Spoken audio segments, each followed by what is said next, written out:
quando um paciente chega a um pronto-socorro, sei lá, com o braço quebrado, a investigação diagnóstica tem uma clareza que, de certa forma, é até reconfortante, sabe? Ah, com certeza. É bem visual. Exato. O médico pede um raio-x, a imagem mostra ali a fratura no rádio ou na una e a conduta é direta. É uma engenharia mecânica quase binária. O osso está quebrado, logo ele precisa ser imobilizado. Sim, causa e efeito bem claros. Mas e quando a gente dá um passo para trás e olha para o microcosmo? E quando o problema não é um impacto externo, mas um erro sutil, tipo uma única letra trocada no código-fonte de 3 bilhões de pares de bases que compõem o nosso DNA. Aí o jogo muda completamente. Muda muito. Aí, aquela clareza iluminada do raio-x simplesmente desaparece. Hoje é 14 de abril de 2026, e a nossa missão nesta análise profunda é explorar justamente quem são os profissionais treinados para ler esse código. E mais importante, né, como eles provam que são capazes de fazer isso. Exatamente. O nosso material de base de hoje é exclusivamente o documento oficial que acaba de sair do forno, o edital do TGGM 2026. O famoso exame de suficiência para concessão do título de especialista em genética médica. Certo, vamos destrinchar isso. A genética médica, a gente já não é mais a medicina do amanhã. Ela é a linha de frente de hoje. Sem dúvida. E esse documento que a gente tem em mãos é a chave que separa quem apenas estudou o assunto de quem realmente tem a chancela oficial para atuar no mais alto nível no Brasil. O que é fascinante aqui é observar o peso institucional que alicerça cada parágrafo desse edital, sabe? A gente não está falando de um teste de conhecimentos gerais ou de uma daquelas certificações de final de semana. Essa prova é a arena final. Ela é estruturada por duas forças gigantescas. A Sociedade Brasileira de Genética Médica e Genômica, a SBGM, e a Associação Médica Brasileira, a AMB. Duas potências validando o processo. Exato, e quando essas duas instituições desenham um edital conjunto, elas estão, na essência, ditando o padrão ouro da especialidade no país. A mensagem para a comunidade científica e para os pacientes que nos escutam é muito clara. Que mensagem seria essa, na prática? De que quem passa por esse funil não apenas concluiu uma residência. Essa pessoa domina a tradução da biologia molecular mais intrincada para a beira do leito do paciente. Nossa! E isso hoje em dia é vital. Sim, no cenário atual de 2026, onde a gente tem terapias-alvo baseadas em perfil genômico tumoral, aconselhamento preditivo para doenças neurodegenerativas, a margem de erro para o especialista beira o zero. Tem que ser quase impecável. O TEGM é justamente o filtro que garante essa precisão. Eu diria que a diferença entre saber ler uma partitura e conseguir reger uma orquestra inteira de olhos fechados. Adorei a analogia. É bem por aí. E sabendo dessa magnitude toda desse título, a corrida já tem data para começar. E, olha, a gente tem um cronograma muito estreito fechando o cerco logo no último trimestre do ano. Bem apertado mesmo. Para quem está acompanhando, as inscrições abrem e fecham exclusivamente agora no mês de junho, do dia 1º ao dia 30. Um mês cravado. E o resultado definitivo cai no dia 14 de outubro. É um ritmo muito acelerado. É como o sequenciamento genético. Cada fase precisa ocorrer na ordem exata e sem atrasos para o resultado dar certo. Mas me parece que essa janela de provas, terminando tão cedo, lá para meados de outubro, não é um acidente de percurso, certo? Ah, absolutamente não. Se conectarmos isso ao cenário geral da formação médica, a genialidade desse cronograma se revela. Por quê? Conta mais. Pensemos no candidato típico desse exame. Geralmente é um médico residente cursando o seu 3º e último ano de genética médica. Que já é uma fase puxada por natureza. Exato. Esse profissional está mergulhado numa rotina hospitalar exaustiva. Ele está discutindo casos raros, avaliando aqueles painéis genéticos complexos de recém-nascidos em UTIs, participando de comitês de tumores. O desgaste cognitivo e emocional dessa galera deve ser brutal. É insano. Então, ao colocar o resultado final do exame logo em meados de outubro, a SBGM e a AMB tiram um peso colossal dos ombros desse residente antes mesmo das festas de fim de ano. Claro, o residente resolve a vida acadêmica e pode focar na vida profissional. Precisamente. Em novembro e dezembro, enquanto eles estão lá encerrando as atividades práticas no hospital, eles já sabem que têm o título garantido na mão. Já muda até a postura, né? Com certeza. Eles já podem negociar contratos com laboratórios de genômica, com clínicas privadas ou hospitais de ponta para o ano seguinte, ostentando a chancela oficial. É. Do ponto de vista de planejamento de carreira, essa antecipação é uma enorme vantagem competitiva. É o sistema trabalhando a favor da transição do médico para o mercado de trabalho. Sem dúvida, é uma jogada muito inteligente da banca. Mas para chegar nesse alívio de outubro, o candidato precisa primeiro entrar na arena agora em junho. E aqui é onde a coisa fica realmente interessante. Opa, lá vem.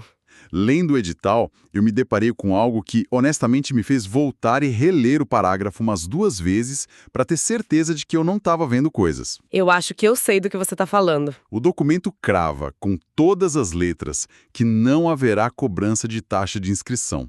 0. Isso é um ponto fora da curva. Para quem acompanha o universo das provas de residência e concessão de títulos, sabe que isso é uma raridade absoluta. Os valores geralmente passam fácil da casa dos milhares de reais. Sim, forma uma barreira de entrada muito, muito concreta.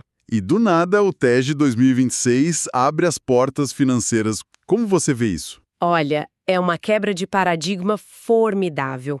Envia um recado de democratização inegável para a área. De que forma? Ao remover o custo financeiro, a banca transfere todo o peso da seleção puramente para o mérito acadêmico e técnico. Ninguém vai ficar de fora porque não tinha dinheiro para pagar o boleto naquele mês específico. Exatamente. A barreira passa a ser única e exclusivamente o intelecto do candidato. Ok. Eu concordo que a democratização é super louvável, mas eu vou precisar fazer o papel de advogado do diabo aqui rapidinho. Fique à vontade, vamos lá. A gratuidade atrai todo mundo, né? E lendo as letras miúdas ali das exigências documentais, a burocracia para comprovar que o candidato é apto parece ter dobrado de tamanho, talvez, para compensar essa gratuidade toda. Talhado, assinado, cópia autenticada do CRM válido, certidão ético-profissional, de nada consta do CRM para testar a conduta do médico. Até aí, padrão. Até aí, ok. Mas tem um ponto que mais me chamou a atenção. Uma declaração de matrícula na residência médica que não pode ser apenas, sei lá, um papel timbrado e assinado com caneta pelo supervisor. Ah, exigência digital. Isso. O edital exige obrigatoriamente uma assinatura digital com certificação ICP Brasil. Minha dúvida para você é, isso não cria uma nova barreira? Como assim? Pensa num médico residente no hospital universitário mais isolado no interior do Brasil. Ele não acaba esbarrando num obstáculo tecnológico desnecessário para uma simples declaração? Por que tanto rigor com essa assinatura específica? Isso levanta uma questão importante sobre a infraestrutura da medicina contemporânea. Parece um exagero num primeiro momento, mas não é. Não é. Não. Pensa comigo. Quando a barreira financeira de uma prova desse calibre cai para 0, o risco de inscrições fraudulentas ou de meros aventureiros tentando a sorte para ver como é a prova dispara exponencialmente. O pessoal que vai só fazer turismo de prova. Exato. E o comitê organizador não tem recursos humanos infinitos para analisar manualmente milhares de inscrições inviáveis. É aí que o padrão ICP Brasil entra. Como um filtro. Como um filtro incontestável de legitimidade. No nosso país, uma assinatura digital homologada pela Infraestrutura de Chaves Públicas, o ICP, não é apenas um PDF com uma imagem de carimbo colada, sabe? Tem todo um peso jurídico por trás. Total. Ela possui uma criptografia assimétrica que confere ao documento o exato mesmo valor legal de ir presencialmente a um cartório, assinar diante de um tabelião e reconhecer firma por verdadeira. Então é basicamente uma blindagem jurídica digital. Perfeito, é isso.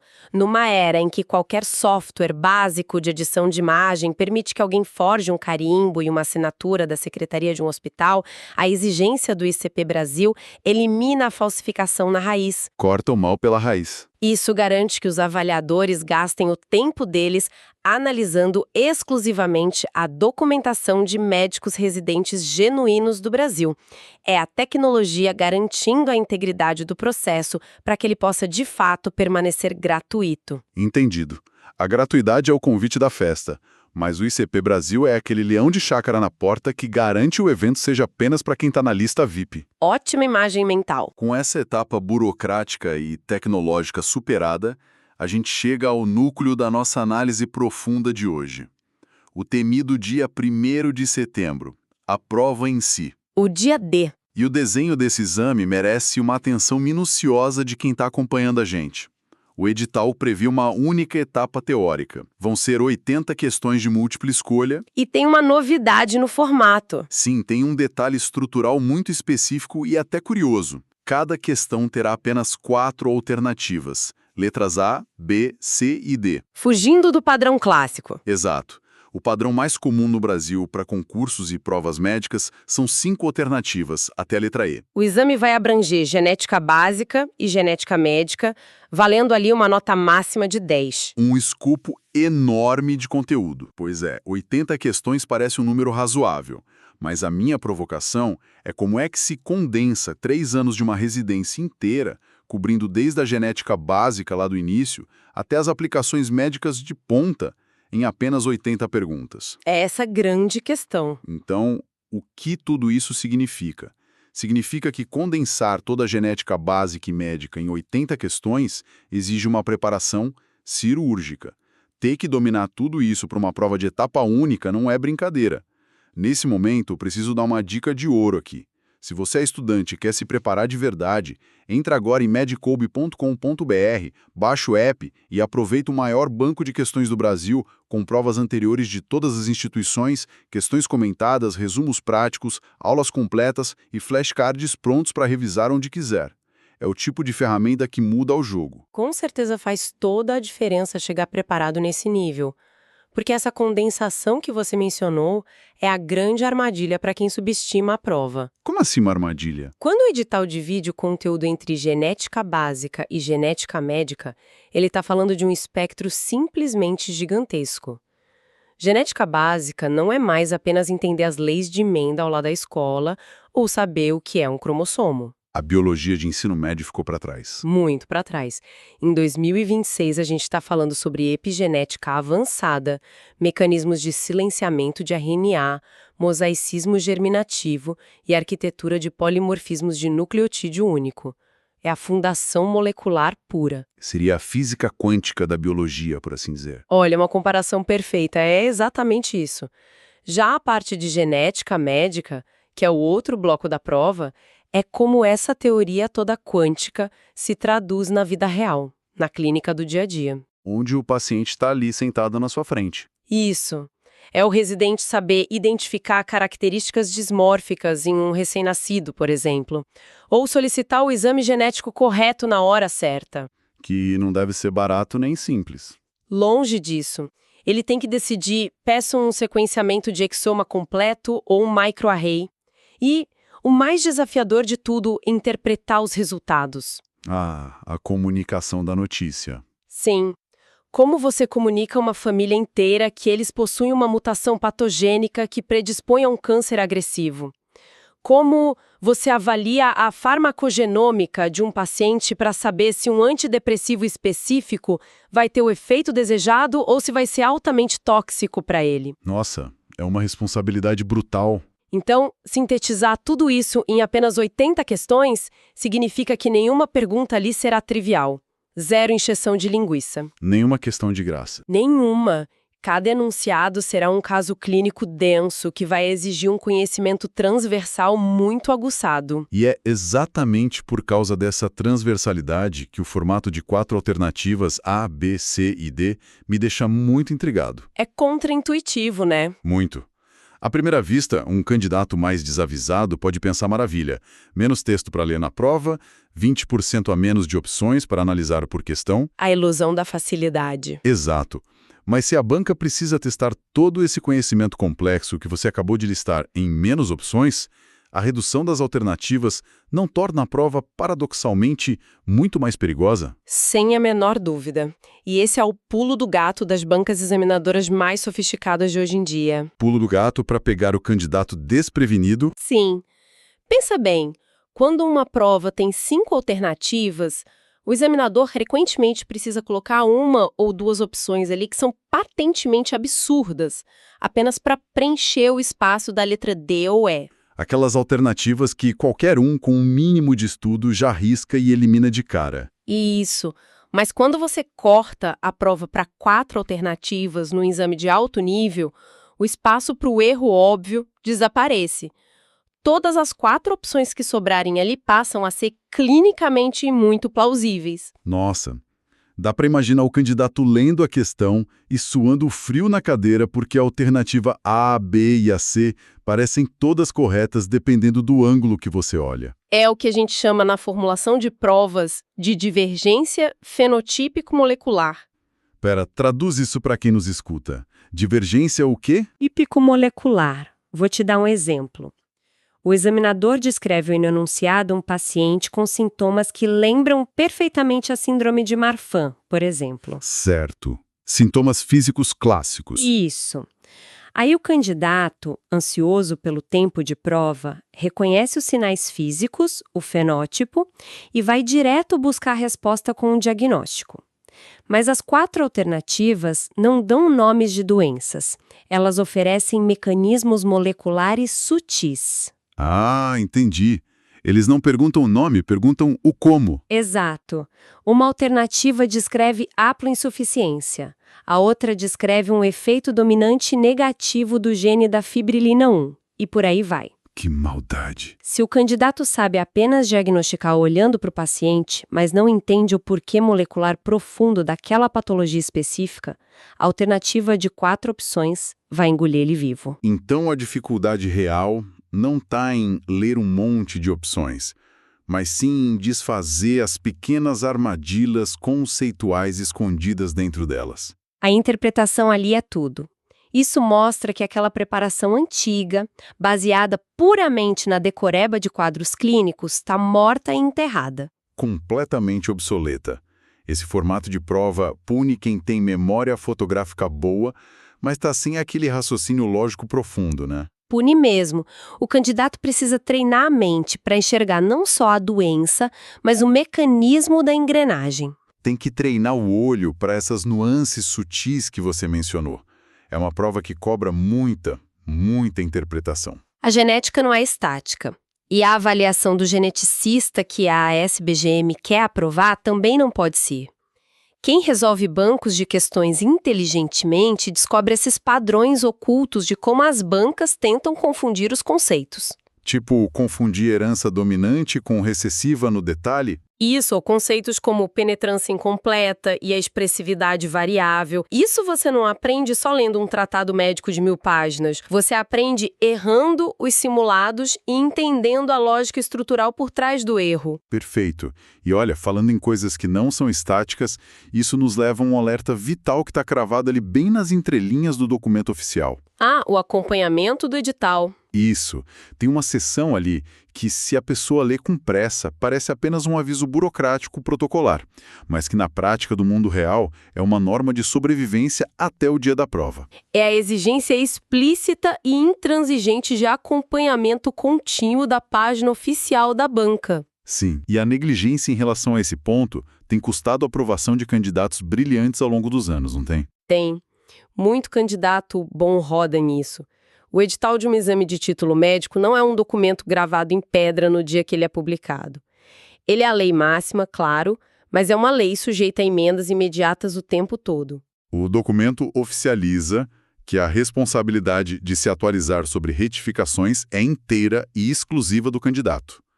A banca meio que lava as mãos. Exatamente. Mas, me tira uma dúvida. Por que um edital desse nível sofreria tantas mudanças assim? O que motiva essas retificações no meio do caminho da seleção? Tem vários fatores, sabe? E muitos deles nascem da própria natureza veloz da nossa medicina atual. Mudança de protocolo. Sim, uma diretriz clínica internacional importante pode mudar de junho para agosto, impactando o que é considerado correto em um diagnóstico na hora de formular a prova. Mas, sendo bem pragmática, mais comumente são questões logísticas mesmo. Do tipo local de prova? Isso. Mudanças imprevisíveis em locais de prova, alterações no horário de fechamento dos portões devido a algum evento externo gigante na cidade naquele final de semana, ou até ajustes finos na lista chata de documentos exigidos. E a banca organizadora não vai mandar o e-mail com carinho ou ligar para o candidato avisando. De jeito nenhum, ninguém vai te ligar para avisar que o cronograma do dia 1º de setembro sofreu um ajuste de meia hora. Você tem que ir lá no site e olhar. É a mesma lógica da prática clínica diária, se a gente parar para pensar. Como assim? Um médico não pode prescrever uma medicação de alto risco para o paciente e simplesmente dizer para ele voltar em 6 meses, sem acompanhar os exames laboratoriais no meio do caminho. Seria negligência. O paciente é um organismo vivo, e o edital também é. Ele respira, ele se adapta à realidade. Boa analogia. Imagina a tragédia, a frustração de um médico residente que domina todo o sequenciamento de nova geração, estuda meses a fio, abre mão de feriado, chega no local da prova e encontra os portões já fechados porque perdeu uma retificação mínima de horário que foi publicada semanas antes. É de cortar o coração, mas acontece. É uma falha imperdoável de vigilância para quem atua em uma área onde a atenção aos detalhes define, literalmente, a vida e a morte. Exatamente. O rigor clínico exigido na profissão de geneticista começa no rigor administrativo do candidato. Acompanhar a fonte oficial é, na verdade, a primeira prova não oficial de competência dele. Muito bem colocado. Em síntese, o que o edital do TGM desenha para esse ano de 2026 é um campo de provas extremamente moderno e desafiador. Ele tira a barreira financeira, mas sobe a barra em todo o resto. Isso. Elimina-se a barreira do dinheiro, mas ergue-se o muro tecnológico antifraude do ICP Brasil logo na inscrição.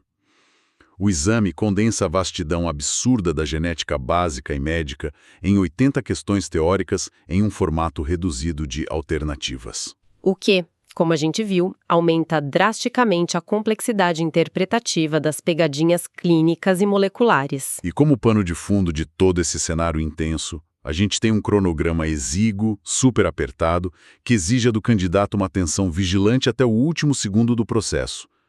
É um verdadeiro teste de fogo. É para forjar os especialistas que lidarão com o que há de mais complexo na humanidade hoje em dia. O nosso próprio código genético. Sem tirar nem pôr. E para fechar essa nossa análise profunda sobre as regras do jogo de 2026, eu quero deixar algo para quem nos acompanha continuar refletindo quando a nossa conversa aqui terminar hoje. Manda ver. Rigoroso e complexo que seja, ainda avalia a genética médica como um único grande guarda-chuva. É verdade. Ele exige que o residente, de uma tacada só, domine desde anomalias congênitas pediátricas raríssimas até a oncogenética molecular hiperavançada em pacientes adultos. É um universo de conhecimento. Mas, se a gente considerar que ferramentas como terapias gênicas diretas, edição em tempo real via CRISPR e farmacogenômica individualizada estão se tornando parte da rotina comum dos hospitais, fica a pergunta no ar. Quanto tempo falta até que essa generalização do especialista se torne insustentável? Nossa, essa é uma reflexão pesada. Será que, sei lá, na virada da próxima década a gente não vai ver esse exame generalista simplesmente ruir sob o peso de tanta nova informação, desmembrando-se em subespecialidades genéticas hiperfocadas? É um caminho muito provável. Será que os residentes de 2030, daqui a 4 anos, não terão que prestar provas inteiras dedicadas exclusivamente à edição de genomas terapêuticos, em vez de focar majoritariamente no diagnóstico visual das síndromes? O campo de atuação está esticando muito as suas fronteiras. A medicina personalizada não é mais obra de ficção científica. E a forma como testamos e validamos os nossos médicos fatalmente também terá que evoluir na mesma velocidade. Bom, a gente fica por aqui. Muito obrigado a quem mergulhou com a gente nos detalhes microscópicos e nas implicações gigantescas deste documento oficial de hoje. Foi um prazer destrinchar tudo isso. Continuem sempre com a mente aberta, questionando as evidências que chegam até vocês e, acima de tudo, bem informados. E a gente segue destrinchando o mundo, camada por camada, por aqui.